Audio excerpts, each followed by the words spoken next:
নেকড়ে আর বটি। এক রাতে খাবারের খুঁজে বেরিয়েছে এক নেকড়ে। এক গায়ে এসে বাচ্চার কান্না শুনতে পেল সে। আরে, কোন দিক থেকে আসছে কান্নার আওয়াজ? এগিয়ে গেল পথিক পানে। এক বাড়ির কাছে এসে দাঁড়ালো নেকড়েটা। ভেতর থেকে এক বুড়ির কথা তার কানে এলো। বুড়িটা বাচ্চাটাকে বলছে, যদি তুমি কান্না না থামাও তাহলে তোমাকে এক্ষুনি নেকড়ের কাছে দিয়ে আসবো।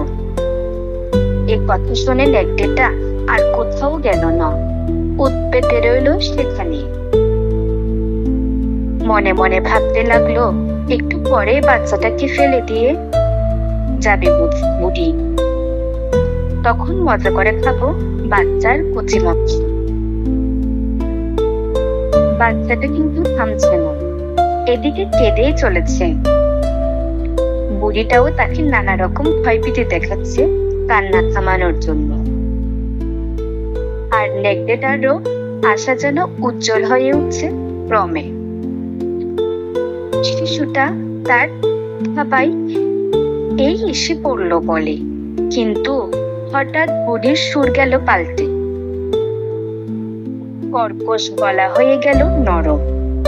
বাচ্চাটাকে সে সোহাগ পড়া কণ্ঠে বলতে লাগলো, না না, আর কেঁদো না সোনামণি, নেকড়ের কাছে তোমাকে দেব না আমি, বরং কোনো নেকড়ে এলে পিটিয়ে মারবো ওটাকে।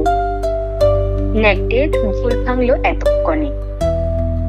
মনে মনে ছেড়ে বলল, দূর ছাই, বুড়ির কথা বিশ্বাস করে কি বোকামিটাই না করেছি, মাঝখান থেকে শুধু শুধুই সময় নষ্ট। উপদেশ: যে কোনো কথা শুনলে বিশ্বাস করতে নেই।